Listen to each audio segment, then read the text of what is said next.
Hello दोस्तों, तो अब हम लोग करने वाले हैं force due to continuous bodies. अभी तक हम लोगों ने पॉइंट मास के रिगार्डिंग बातचीत किए हैं, अब हम लोग कंटिन्यूअस बॉडीज के रिगार्डिंग बातचीत करेंगे। तो दोस्तों एक बात पहले ध्यान दो, directly Newton's laws of gravitation जो है वो हमारा एक्सटेंडेड बॉडीज के लिए एप्लीकेबल तो नहीं है, लेकिन हम जानते हैं जो कोई भी एक्सटेंडेड बॉडी होता है उसको हम लोग बहुत सारे इनफाइनाइट सिमल पॉइंट मासेस में तोड़ सकते हैं एंड उसके बाद वाया इंटीग्रेशन हम उस बॉडी का नेट फोर्स जो है वो हम निकाल सकते हैं। तो सपोज करो हमारे पास कोई एक कंटिन्यूअस बॉडी है लाइक दिस, और यहां पर एक पॉइंट मास है m0, ठीक है। अब ये वाले m0 से कोई एक दूरी r वेक्टर पे, r vector is the position vector, एक स्मॉल मास काट लो dm, ठीक है। तो force on m0 due to dm, जिसको मैं रिप्रेजेंट करूंगा df वेक्टर से, एंड वेक्टोरियल फॉर्म से मैं डायरेक्टली लिख सकता हूं gm0 dm by mod of r vector का whole cube into r vector. ये हमारा होगा m0 के ऊपर force due to dm। So जो हमारा नेट फोर्स होगा f vector, that will be equals to gm0 dm into r vector by mod of r vector का होल क्यूब। अच्छा, वेक्टर का डायरेक्टली इंटीग्रेट करने का टेक्निक हमें नहीं आती है, तो एक बार समझने का ट्राई करना। फॉर इंटीग्रेशन,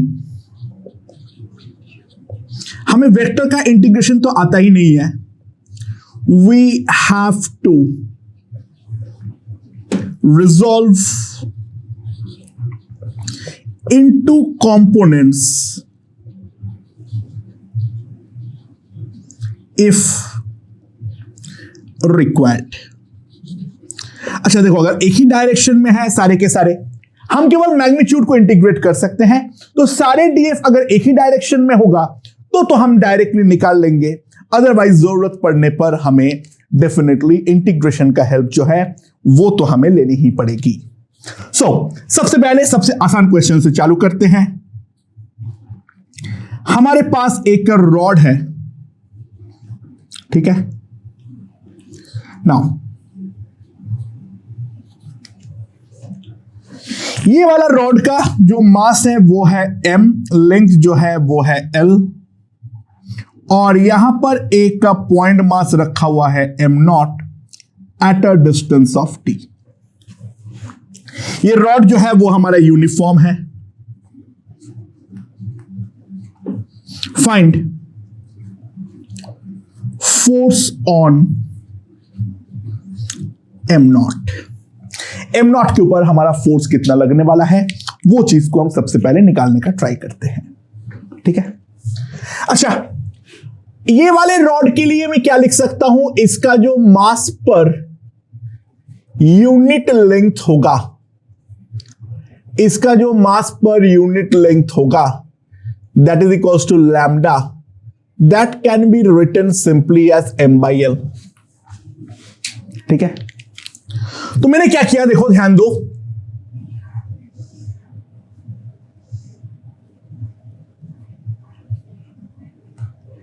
यहां से m0 का at a distance of x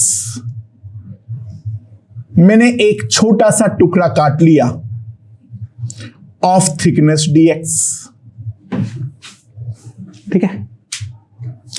अच्छा, तो इसका जो मास होगा dm that will be simply equals to lambda dx, और ये dm ये m0 के ऊपर डेफिनेटली इस डायरेक्शन में एक फोर्स लगाने वाला है df। अच्छा, जहां पे भी मैं काटूंगा वो सारे के सारे एक ही डायरेक्शन में फोर्स लगाएगा, तो यहां पर कंपोनेंट पे रिजॉल्व करने की कोई भी रिक्वायरमेंट हमारा नहीं है। सो डी एफ जो आएगा मेरे पास magnitude wise G D M into M not upon X square. ठीक है, तो नेट जो फोर्स आएगा F that will be equals to G lambda M not integral dx upon X square. x का मिनिमम वैल्यू जो है वो d है और मैक्सिमम वैल्यू जो है वो है d प्लस एल। अच्छा, इसका इंटीग्रेशन क्या आएगा? -1/x। So F equals to G lambda -1/x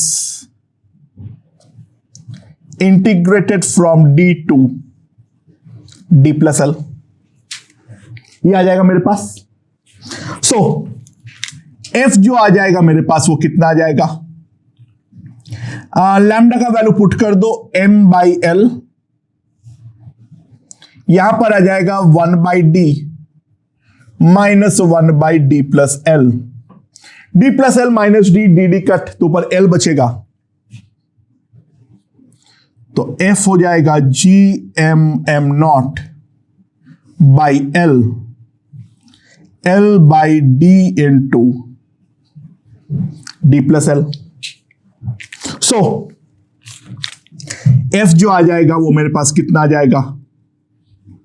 ji M M naught D by D plus L. ये होगा force on the rod.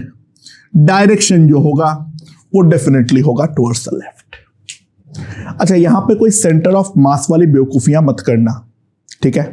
Centre of mass में रॉड को कंसंट्रेट नहीं कर सकता हूं, ऐसा कोई भी चीज डेफिनेटली पढ़ाया हुआ भी नहीं है, ठीक है?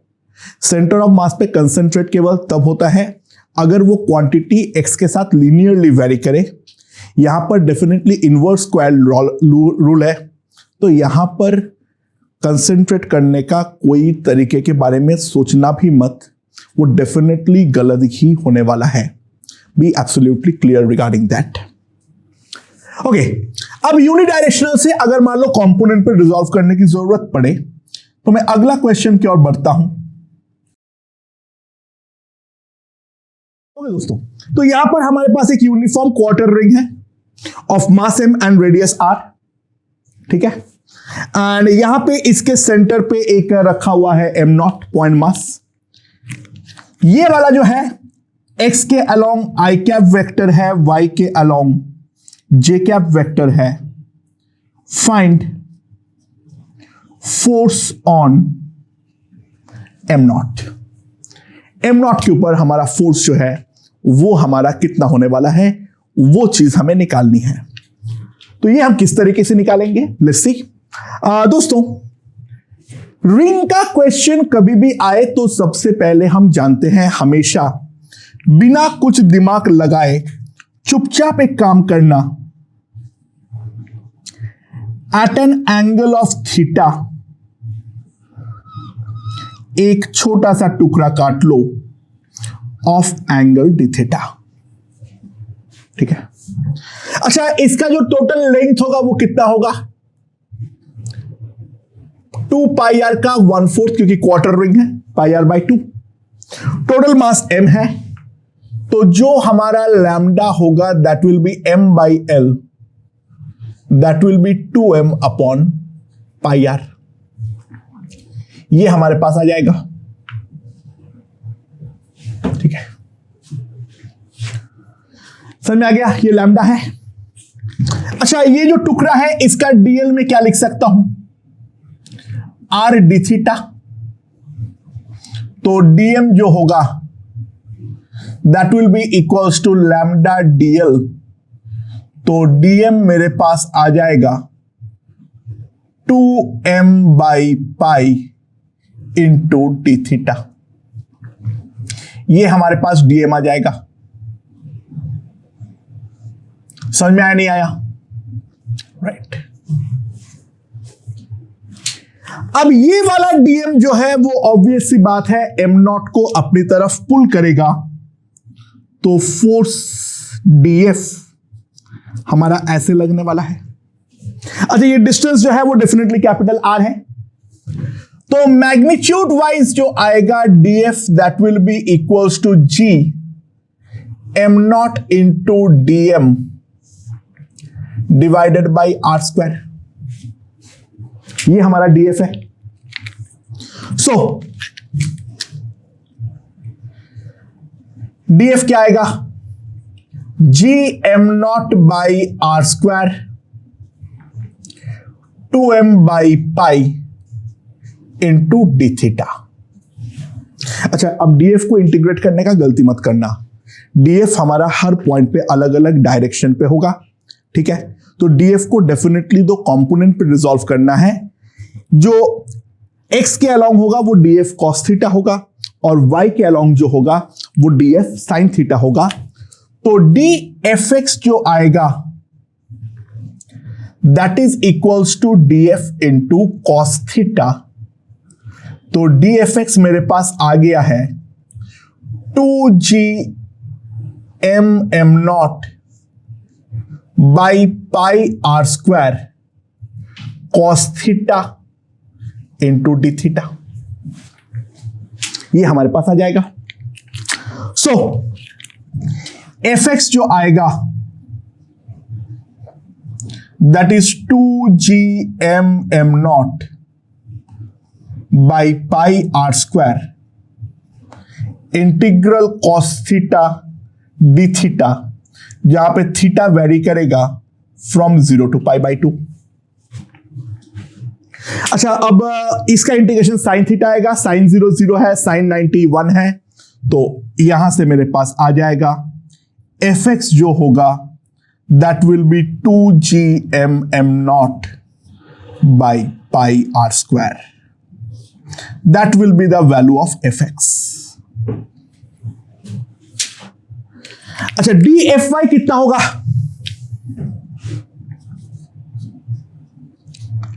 That is equals to df into sine theta.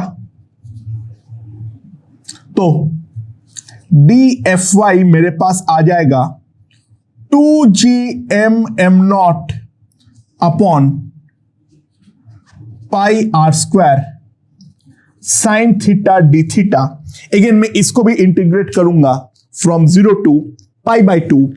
Therefore fy जो आ जाएगा मेरे पास that will be 2g m naught divided by pi R square integral sine theta D theta from 0 to pi by 2। It will be minus cos theta, cos 90 0, cos 0 1, तो minus of minus 1, again ये भी 1 आएगा। तो हमारे पास fy का value आ जाएगा 2g m naught by pi R square.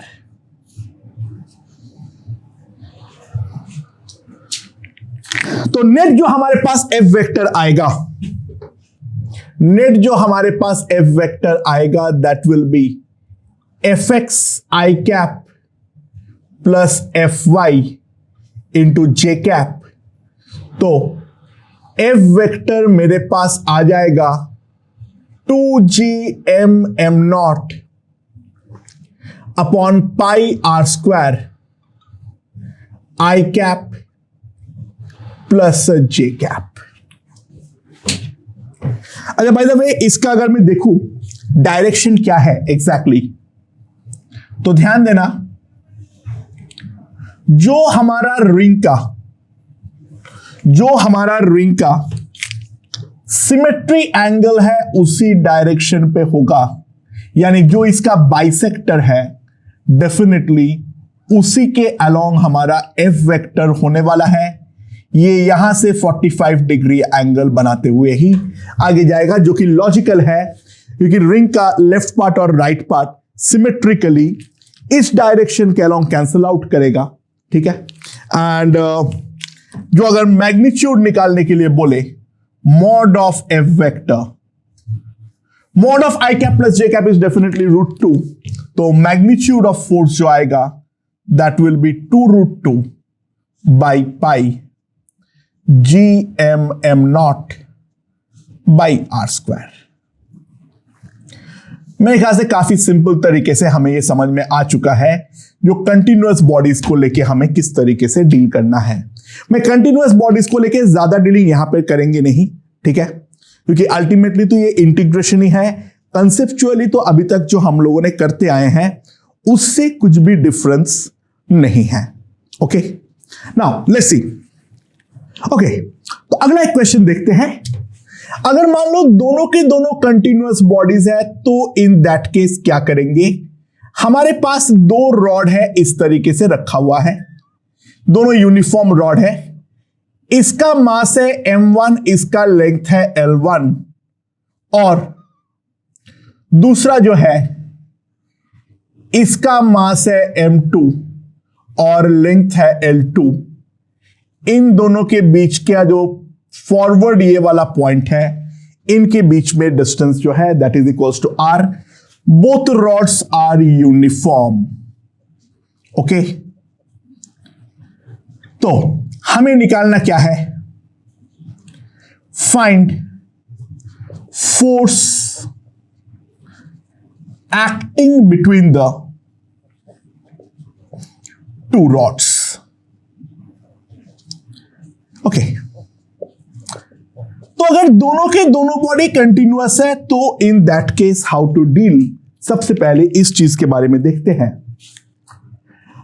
ध्यान दो, ऑब्वियस बात है दोनों बॉडी में इंडिपेंडेंटली हम एक्स और वाई जो है वो काट सकते हैं। मतलब मैं क्या बोल रहा हूं उस बात को समझो। यानी दोनों बॉडी में से इसके लेफ्ट हैंड से at a distance of x एक छोटा सा टुकड़ा काट लो dx का, और इसके ये वाले एंड से at a distance of y एक छोटा सा टुकड़ा काट लो dy। ओके, अच्छा, ये वाले रॉड का मास पर यूनिट लेंथ λ1 कितना आएगा? λ1 कितना आएगा? It will B m1 by l1, और ये वाले रॉड के लिए λ2 आ जाएगा m2 बाई l2। तो ये वाले मास के लिए dm1 जो आएगा that will be λ1 into dx, और इसके लिए dm2 जो आएगा that will be λ2 into dy।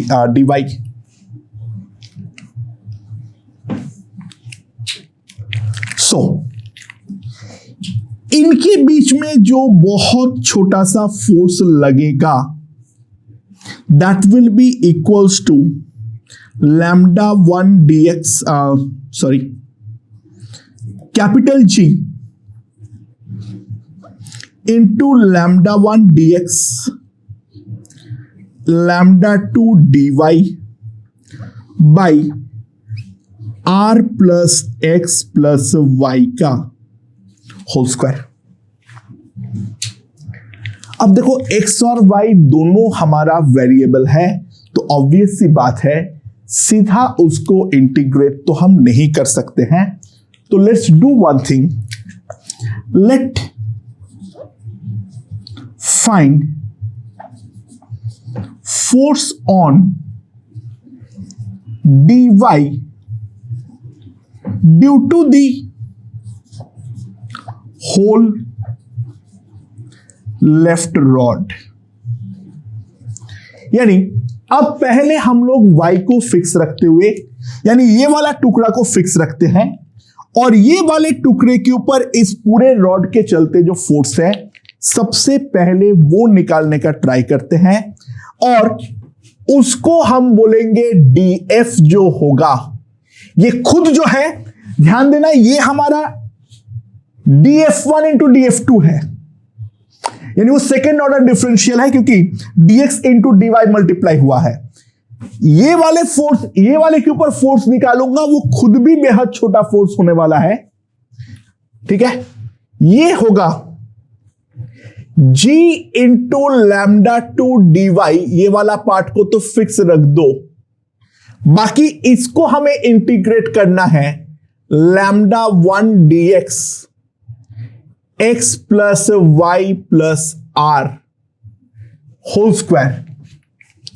यहां पे y हमारा कांस्टेंट है, x जो है वो वेरी करेगा from 0 to L1। 0 to L1 हमारा x जो है वो हमारा वेरी करेगा, तो df का जो वैल्यू आ जाएगी that is g lambda 1 lambda 2 dy। ये वाला पार्ट तो इंटीग्रेशन के बाहर है, integral dx y plus R जो कि एक कांस्टेंट है राइट नाउ। y मेरा राइट नाउ कांस्टेंट है, ध्यान देना y पे हाथ मत लगाना। This is from 0 to L1।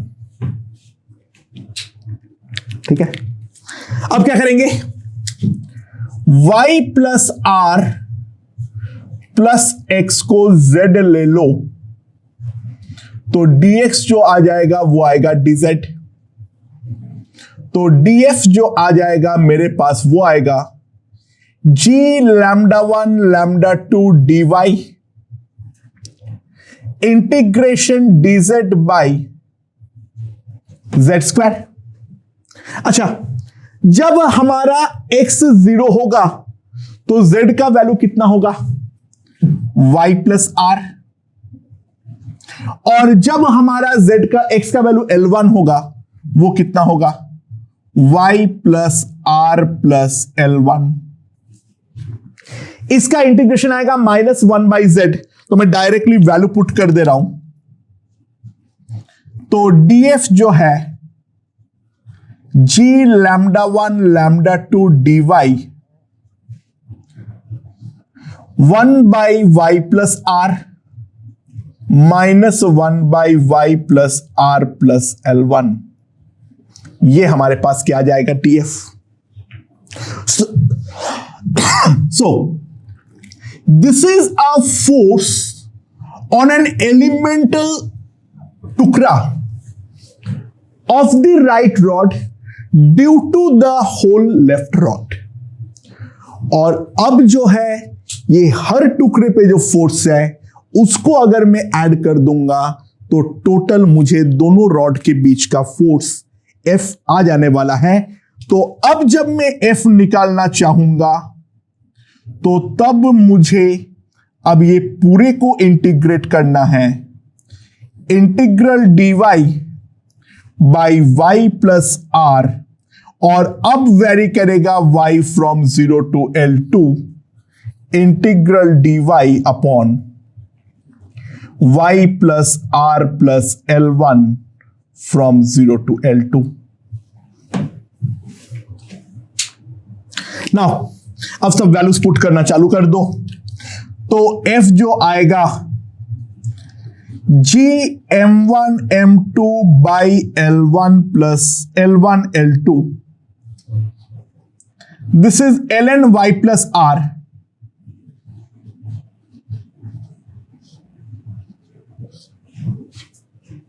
Minus ln r plus L1 plus L2 r plus L1। ठीक है, सो मेरे पास क्या आ जाएगा,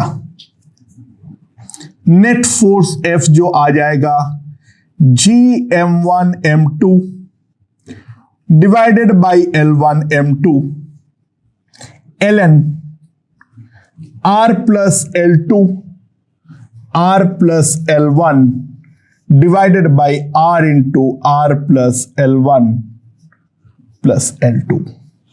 that will give me the net force on the net force of interaction between the rods.